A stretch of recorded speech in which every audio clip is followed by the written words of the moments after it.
नमस्कार, मैं किरण त्रिपाठी वेदा क्लासेस में एक बार फिर से आपका स्वागत करती हूँ। आज मैं उपस्थित हूँ एक नए पाठ के साथ।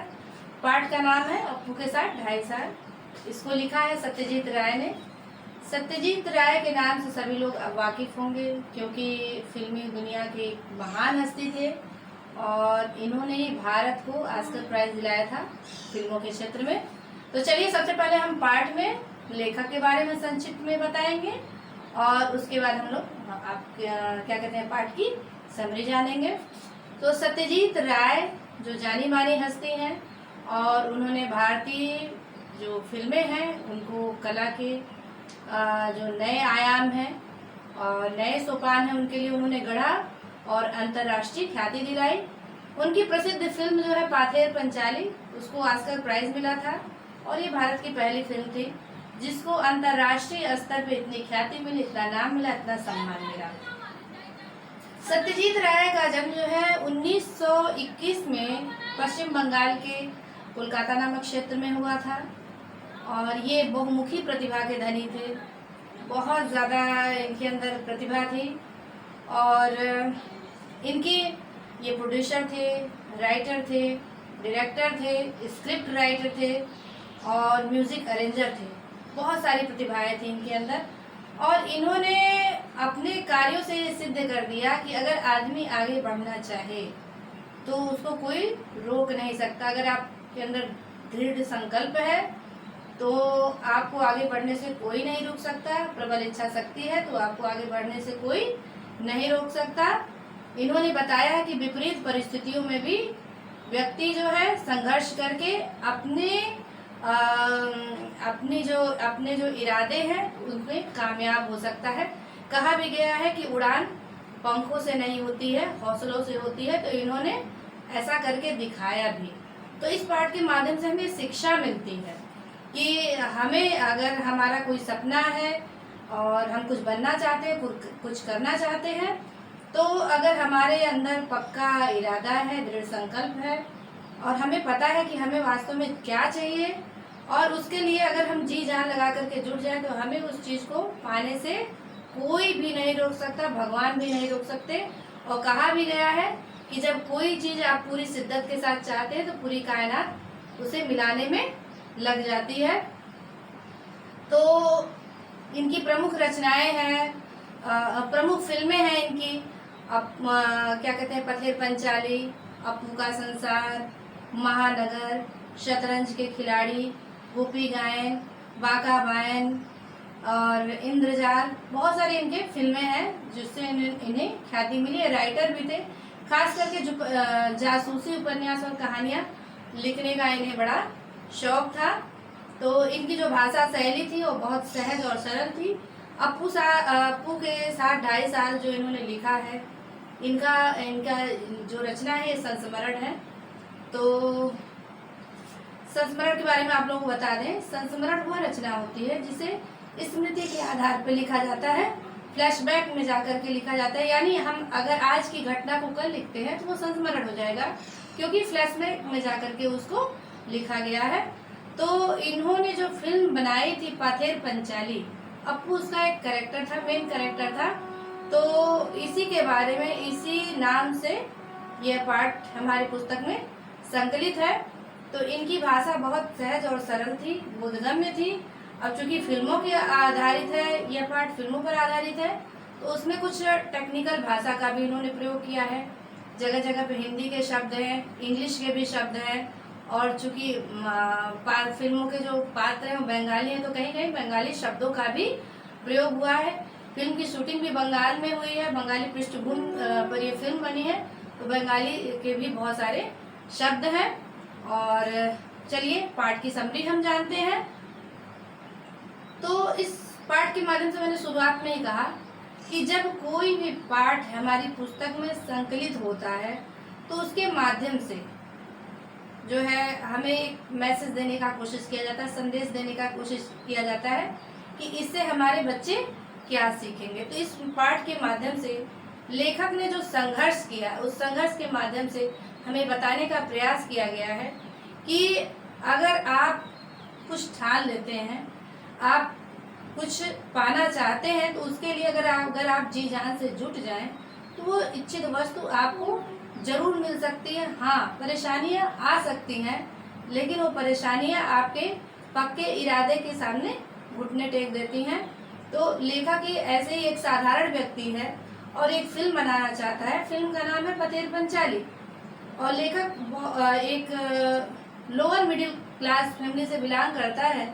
फिल्में बनाना आज भी बहुत महंगा काम है और उस जमाने में भी बहुत ही महंगा कार्य था, क्योंकि आज भी एक फिल्म का अगर निर्माण किया जाता है तो उसमें करोड़ों रुपए लग जाते हैं, अरबों रुपए लग जाते हैं और उसमें बहुत ज़्यादा टेक्निकल काम होता है, बहुत सारे लोगों की आवश्यकता होती है, तो बहुत ज़्यादा खर्चा आता है। तो जिस समय में लेखक ने पतेर पंचाली फिल्म बनाई थी, उस समय में भी निश्चित ही उस समय के अनुसार भी फिल्म का निर्माण करना बहुत कठिन कार्य था, बहुत परिश्रम का कार्य था और बहुत खर्चीला था। लेकिन लेखक का शौक था कि वह एक फिल्म बनाए। वह फिल्म के माध्यम से पैसा नहीं कमाना चाहता था, बल्कि लेखक कला के प्रति समर्पित था और वह लोगों को एक अच्छी फिल्म देना चाहता था। तो लेखक का फिल्म बनाने के पीछे क्या उद्देश्य था कि वह फिल्मों को कला के तौर पे देखता था और उस कला को लोगों को समर्पित करना चाहता था। उस फिल्म के माध्यम से लोगों को कुछ मैसेज देना चाहता था। तो लेखक ने बताया है कि अप्पू के साथ 2.5 साल पार्ट जो है, इसमें लेखक ने स्टार्टिंग में बताया है कि वह पतेर पंचाली फिल्म का निर्माण करना चाहता था और इस फिल्म के निर्माण में लेखक को 2.5 साल का वक्त लगा। और उसने बताया है कि 2.5 साल का वक्त क्यों लगा। तो पहला उसने ये बताया कि लेखक के पास पैसे का अभाव था। तो लेखक ने स्टार्टिंग में अपना स्वयं का परिचय दिया है कि वह एक एडवर्टाइजिंग कंपनी में, एक विज्ञापन कंपनी में कार्य करता है, नौकरी करता है। साथ में उसे फिल्म भी बनाने का शौक है। तो जब अपनी नौकरी से उसको फुर्सत मिलता है और थोड़े बहुत पैसे इकट्ठे हो जाते हैं तो फिल्म निर्माण का काम शुरू करता है। अपने फुर्सत के पलों में जो उसके पास थोड़ा बहुत समय मिलता है तो वो फिल्म की शूटिंग करता है। तो उसने बताया कि फिल्म की शूटिंग उसने कैसे किया। तो सबसे पहले किसी फिल्म को बनाने के लिए हमें क्या करना पड़ता है, कलाकारों को सेलेक्ट करना पड़ता है। तो लेखक ने कलाकारों का जो इंटरव्यू होता है ये सब लेने का एक रास बिहारी एवेन्यू करके एक स्थान था, वहाँ पर उसने कलाकारों को विज्ञापन दिया और वहाँ पे उसने उनका इंटरव्यू लिया। तो उसे कोई कलाकार समझ, खास करके अप्पू जो है, अप्पू नाम का जो कैरेक्टर था, जो 6 साल के बच्चे का कैरेक्टर था, उसके लिए जैसा बच्चा चाहिए था ऐसा बच्चा उसको मिल नहीं रहा था। लेखक बहुत ज़्यादा परेशान हो गया।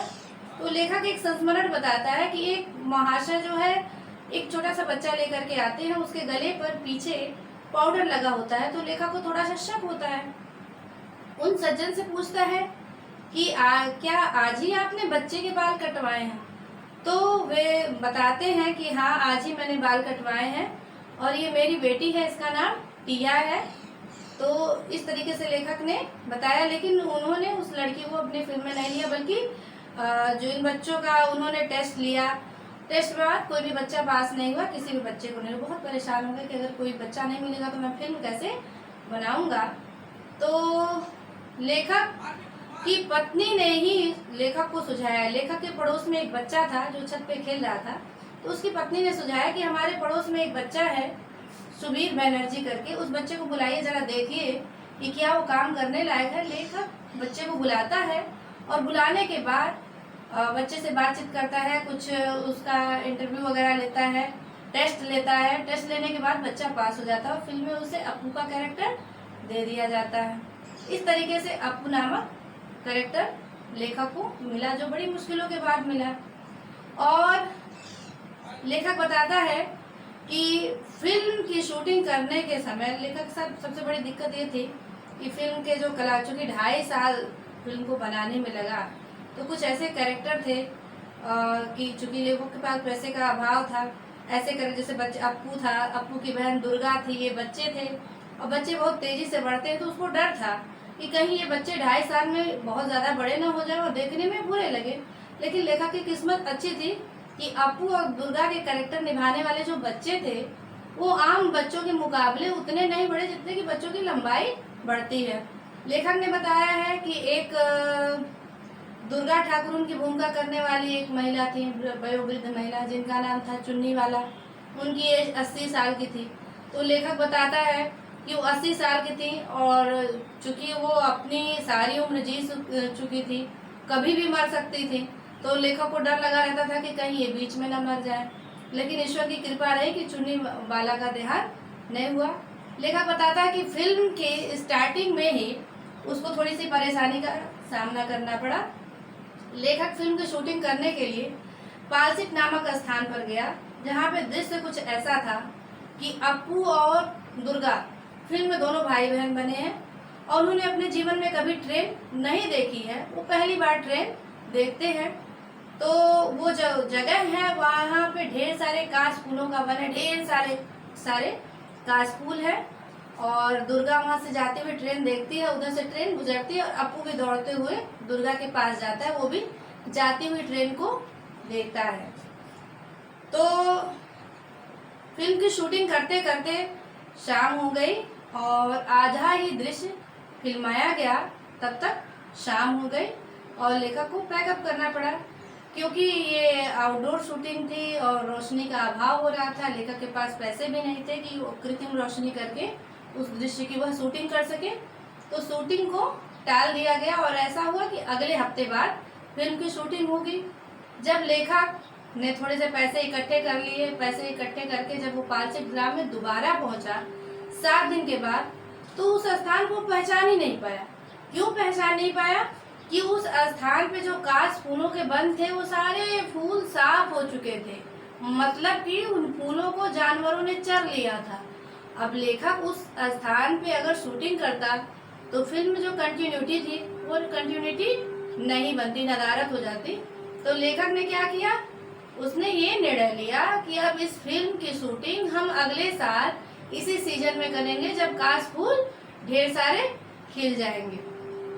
और लेखक बताता है तो पहली दिक्कत, तो लेखक ने बताया कि पहली दिक्कत कांच फूल वाले दृश्य में हुआ कि अगर कांच थोड़ा सा समय रहा होता, उसी दिन दृश्य को उन्होंने फिल्मा लिया होता तो इस दिक्कत का सामना नहीं करना पड़ता, अगले साल उस दृश्य को फिल्माने के लिए इतना लंबा इंतजार नहीं करना पड़ता।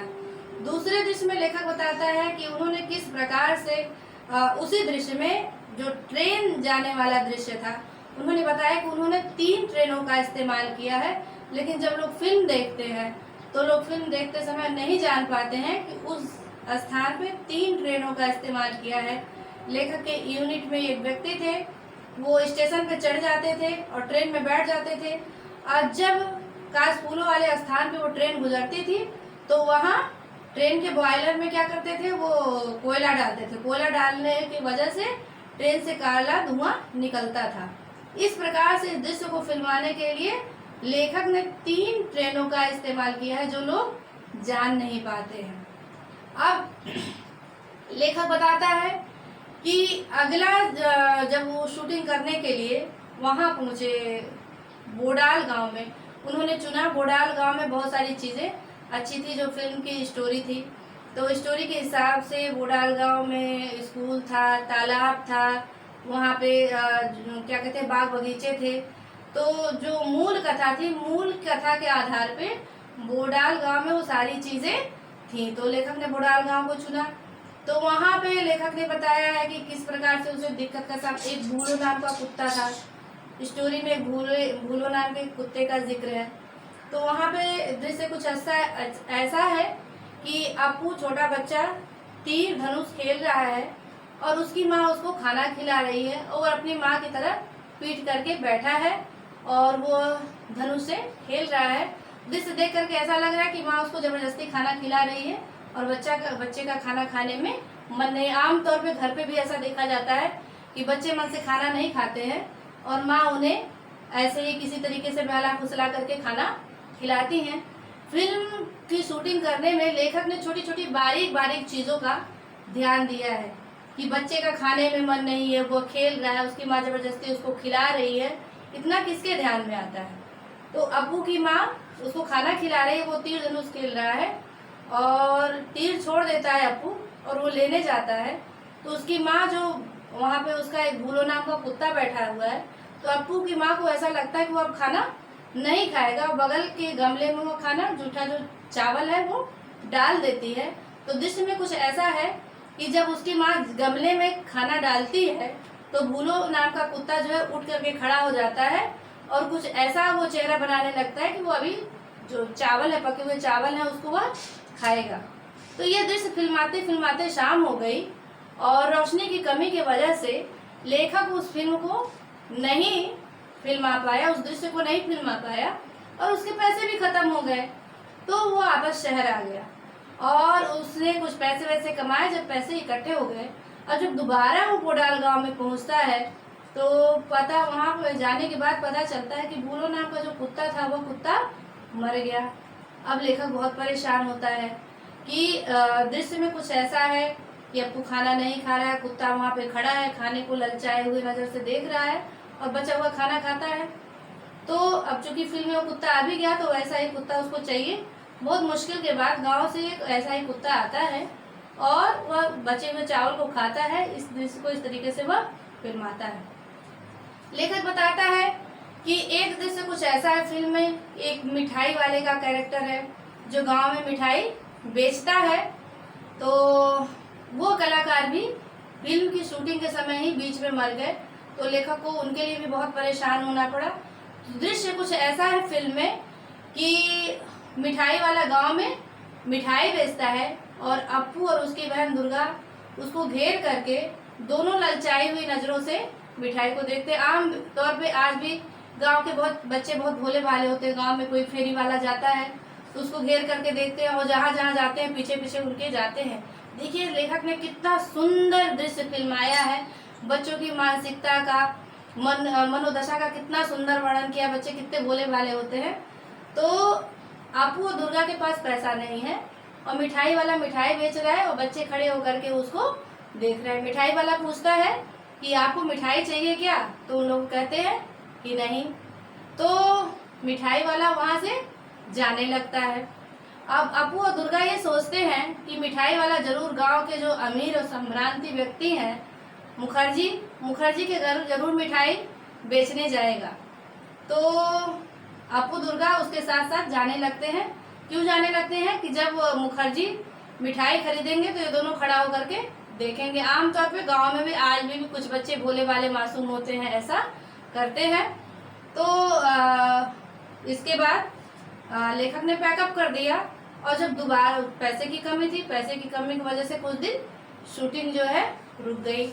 लेखक जब वापस आता है तो उसको पता चलता है कि जो मिठाई वाला जो कैरेक्टर निभा रहे थे, मिठाई वाले का जो सज्जन, उनका देहांत हो चुका है। अब लेखक को फिर परेशानी का सामना करना पड़ता है। बहुत मुश्किल से एक कलाकार को लेखक ढूंढ करके निकालता है जिसका चेहरा तो मिठाई वाले जैसा नहीं लगता है लेकिन शरीर का बनावट मिठाई वाले जैसा ही है। तो जो मिठाई वाला है उस सिर पे मिठाई का टोकरी रख करके जब इन लोगों ने फिल्म को शूटिंग करना शुरू किया तो मिठाई वाला सिर पे मिठाई का टोकरी रख करके मुखर्जी के घर के अंदर प्रवेश कर रहा है और अप्पू दुर्गा वहाँ पे खड़े होकर के देख रहे हैं। तो फिल्म के सारे जो दृश्य है मिठाई वाले की पीठ की तरफ से फिल्माए गए हैं। तो लोगों को पता नहीं चलता है कि यह पहला वाला व्यक्ति है जो मिठाई बेच रहा है या कोई नया व्यक्ति है। तो इस तरीके से लेखक ने कहाँ कहाँ पे प्रयोग किया है। ट्रेन वाले दृश्य में उसने प्रयोग किया है, भूलो कुत्ता के स्थान पे प्रयोग किया क्योंकि भूला कुत्ता मर चुका था, उसकी जगह पे दूसरा कुत्ता लाया गया था। मिठाई वाले व्यक्ति की जगह भी उन्होंने प्रयोग किया क्योंकि एक व्यक्ति मर चुका है, दूसरे व्यक्ति को उन्होंने रखा है। लेखक ने एक जगह पे और वर्णन किया है कि जो भूलो नाम का कुत्ता मर गया था उसकी जगह पे जो दूसरा कुत्ता आया था वो कोई ट्रेंड कुत्ता नहीं था, बल्कि ऐसे गांव में जो कुत्ते ऐसे फालतू में घूमते हैं उस तरह का कुत्ता था, ट्रेंड कुत्ता नहीं था। तो लेखक बताता है कि हॉलीवुड में जो लोग फिल्में बनाते हैं तो वहाँ पे जो टेक्नीशियन होते हैं वो सारे ट्रेंड होते हैं और वहाँ पे जो कुत्ते वगैरह होते हैं वो भी सारे ट्रेंड होते हैं। लेकिन ये जो कुत्ता था वो ट्रेंड कुत्ता नहीं था, ऐसे घूमने वाला कुत्ता था। तो फिल्म में कुछ ऐसा दृश्य था कि जो मिठाई वाला अप्पू दुर्गा से जब पूछता है मिठाई खरीदोगे और अप्पू दुर्गा कह देते हैं कि मिठाई नहीं खरीदेंगे तो मुखर्जी के घर जाने लगता है। तो दृश्य में है कि अप्पू दुर्गा भी उसके पीछे पीछे जाते हैं और साथ में उसका जो पालतू कुत्ता है भूलो भी पीछे पीछे दौड़ता हुआ जाता है। अब जो कि ये दूसरा कुत्ता था, ये दूसरा कुत्ता कहानी के अनुसार कार्य नहीं करता है। अपू दुर्गा जब जाने लगते मिठाई वाले के साथ तो ये कुत्ता नहीं दौड़ता है। और जो उसके मालिक थे, मालिक जब उसको मतलब कहते हैं दौड़ने के लिए तो अपने मालिक का आज्ञा नहीं मानता है। लेखक बहुत परेशान हो जाता है क्योंकि समय बीत रहा है और उसकी कीमती जो फिल्म है, रील जो है वो बर्बाद हो रही है। तो बार बार उसे बोलना पड़ता है और लेखक झुंझला जाता है। अंत में वह एक युक्ति काम में लेता है। वो दुर्गा से कहता है कि जब तुम मिठाई वाले के पीछे चलो तो अपने हाथ में थोड़ी सी मिठाई छिपा लो, और जब मिठाई छिपा करके दौड़ोगे तो कुत्ता भी दौड़ता हुआ पीछे आएगा। तो इससे पता चल जाएगा कि जो भूलो कुत्ता है वो आपका पालतू कुत्ता है। तो अगर ये दृश्य अगर लेखक फिल्म से हटा भी देता तो किसी को क्या पता चलता, लेकिन लेखक ने फिल्म में एक स्पेशल इफेक्ट देने के लिए और एक रियलिटी दिखाने के लिए लेखक ने ऐसा किया। लेकिन ऐसा करने के लिए उसे बहुत सारी परेशानी का सामना उठाना पड़ा। तो महान कलाकार ऐसे होते हैं, कितनी भी परेशानी आ जाए लेकिन उन्हें कोई रास्ते से हटा नहीं सकता, भटका नहीं सकता है। एक लेखक ये भी बताता है कि जब वो फिल्म की शूटिंग करता है तो उसकी पूरी जो यूनिट है वो सब नहीं, लेखक स्वयं भी फिल्म निर्माण के क्षेत्र में नया है, उसको भी फिल्म निर्माण का कोई बहुत अनुभव नहीं है, उसके पास पर्याप्त पैसे नहीं है। वो छोटी एक एडवर्टाइजिंग कंपनी में वो काम करता है, थोड़े बहुत पैसे कमाता है और पैसे जब बचा लेता है तो बचा करके वो फिल्म की शूटिंग करता है। तो पूरी यूनिट जितने भी लोग हैं सारे लोग नए हैं, किसी को भी काम का अनुभव नहीं है, सभी लोग इधर उधर घबराए घूमते हैं। लेकिन सबने आखिर सभी व्यक्ति ने अपना काम 100% किया होगा और उसको बहुत अच्छे से किया होगा। सारी यूनिट अच्छी रही होगी, सबने अपने काम में अपना पूरा जी जान लगा दिया होगा, तभी तो इस फिल्म को ऑस्कर प्राइज मिला था। यानी सब तरह से वो फिल्म बहुत अच्छी रही होगी, क्योंकि अंतर्राष्ट्रीय जगत में ऑस्कर प्राइज ऐसे ही किसी फिल्म को नहीं मिलती है। बहुत जांच परख करने के बाद किसी फिल्म को ऑस्कर प्राइज मिलता है। उसके बाद लेखक ये बताता है कि एक फिल्म में एक दृश्य ऐसा था कि अपू और दुर्गा दोनों बारिश में भीग रहे हैं। अपू एक पेड़ के नीचे खड़ा है और दुर्गा बारिश में भीग रही है और दौड़ते हुए पेड़ के नीचे वह आती है। तो चूंकि लेखक के पास इतनी व्यवस्था नहीं, इतने पैसे नहीं कि वो कृत्रिम बारिश करवा चुके, तो इसी के साथ लेखक के जो पैसे हैं पैसे भी खत्म हो चुके हैं और ठंडी का महीना आ गया। वो फिर वापस जाता है, काम करता है, पैसा इकट्ठा करता है। जब पैसा इकट्ठे होते हैं तब तक अक्टूबर का महीना आ जाता है और लेखक को ऐसा विश्वास है कि अक्टूबर के महीने में बारिश होगी तो वह शूटिंग कर लेगा। वो अपनी पूरी यूनिट को लेकर के बोडाल गांव में जाके बैठा है। रोज वो इंतजार करता है कि आज बारिश होगी तो शूटिंग होगी, आज बारिश होगी तो शूटिंग होगी। लेकिन बारिश नहीं होती है तो बहुत ज़्यादा परेशान होता है। लेकिन जब इरादे आपके नेक हों और जब कुछ आप अच्छा करना चाहते हो तो कुदरत को आपकी कुदरत जो है आपकी सुनती ही सुनती है, भगवान जरूर सुनते हैं। तो एक दिन घर वो बारिश होती है और लेखक इस तरीके से शूटिंग करता है। आपको चूंकि अक्टूबर के महीने में शूटिंग होता है तो कैमरे को प्लास्टिक से ढक करके शूटिंग किया जाता है। अप्पू और दुर्गा नाम के दोनों कैरेक्टर थे, वो दोनों, दुर्गा दौड़ते हुए आती है पेड़ के नीचे अप्पू के पास और इस तरीके से शूटिंग संपन्न होता है। लेकिन जब लेखक देखता है कि अप्पू और दुर्गा बारिश में काफ़ी भीग चुके हैं और ठंड के मारे कांप रहे हैं तो उन्हें दूध में ब्रांडी मिला करके पिलाया जाता है तो उनका शरीर थोड़ा सा गर्म होता है। लेखक बताता है कि बोडाल गांव में चूंकि वहाँ प्राकृतिक दृश्य तो बहुत अच्छा था, जो फिल्म की स्टोरी थी, स्टोरी के अकॉर्डिंग वहाँ का लोकेशन बहुत अच्छा था, लेकिन उसे कई मुश्किलों का सामना करना पड़ा। उन्होंने एक घर किराए पे लिया था, वो घर जो है जीर्ण अवस्था में था, वहाँ के मालिक बाहर रहते थे। तो लेखक ने उस मकान की मरम्मत करवाई, उसमें भी पैसे गए। तो वहाँ पे एक व्यक्ति थे, क्या कहते हैं, सुबोध दा करके नाम था। वो जब लेखक शूटिंग करता था तो वो बहुत प्रॉब्लम क्रिएट करते थे। वो फिल्म वालों से बहुत नफरत करते थे, कहते थे फिल्म वाले जो गाँव बहुत पाजी होते हैं, इनको मार करके गांव से बाहर निकालो। और लेखक ने बाद में सुबोध दास से मित्रता कर ली, तो बाद में वो लेखक को वायलिन बजा करके सुनाते थे।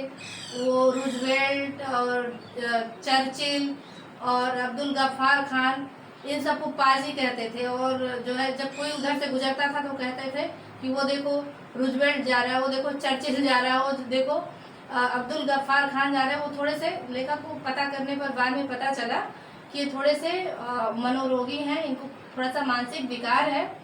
लेखक ने एक बार और बताया है कि इस फिल्म की शूटिंग करते समय उन्हें एक व्यक्ति और था जो बहुत परेशान किया।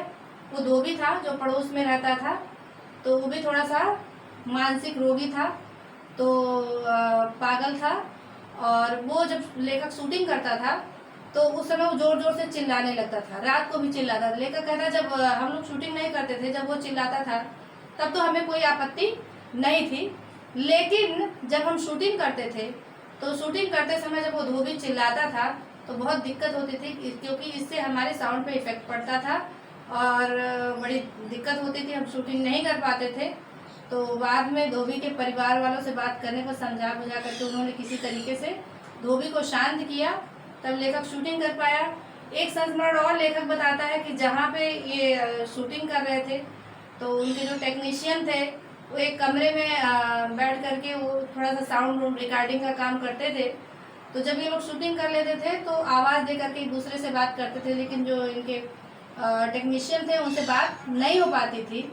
एक बार शूटिंग के पश्चात लेखक आवाज़ दे करके उनसे बात करना चाहता था, तो वो आवाज़ नहीं दे रहे थे, बार बार मतलब कुछ कहने पर कुछ उसका उत्तर नहीं दे रहे थे, प्रत्युत्तर नहीं दे रहे थे। तो अंत में लेखक ने वहाँ पर जा करके झाँक करके देखा, तो देखने के बाद पता चला कि वो दीवार से चिपके हुए हैं और वहाँ से कमरे से एक बहुत बड़ा सा सांप जंगले के रास्ते बाहर जा रहा है। तो लेखक जब उस सांप को मारने के लिए दौड़ा तो लोगों ने लेखक को रोक दिया और लोगों ने कहा कि ये वास्तु सर्प है और यहाँ पर बहुत दिन से रह रहा है। तो इस प्रकार से बहुत मुश्किल से लेखक ने अपनी फिल्म की शूटिंग की।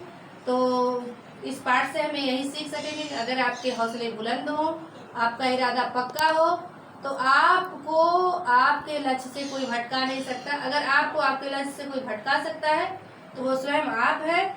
तो अगर आप कोई अच्छा काम करना चाहते हैं और नेक काम करना चाहते हैं तो इसमें भगवान भी आपका सपोर्ट करते हैं। इसीलिए अगर आपने कुछ ठान लिया है तो आप अपने इरादे को पक्का रखिए और उसको पूरा करने के लिए जी जान से जुट जाइए, तो आपको कोई भी चीज़ आगे बढ़ने से नहीं रोक सकता। जरा सोचिए, एक छोटी मोटी नौकरी करने वाला व्यक्ति पथेर पंचाली जैसी बड़ी फिल्म बनाया जिसको पूरी दुनिया में सराहा गया, ऑस्कर प्राइज मिला। तो हम लोग क्यों सीमित संसाधनों में भी हम कोई अच्छा काम, बड़ा काम कर सकते हैं। कोई जरूरी नहीं बड़ा काम करने के लिए हमारे पास ज़्यादा पैसा हो और ज़्यादा लोग हों, नए लोग भी काम बहुत अच्छे तरीके से कर सकते हैं। तो इसी के साथ हमारा ये पाठ समाप्त हुआ और आप लोग कमेंट करके ज़रूर बताइएगा कि आपको पाठ कैसा लगा। तब तक के लिए आज्ञा दीजिए, नमस्कार।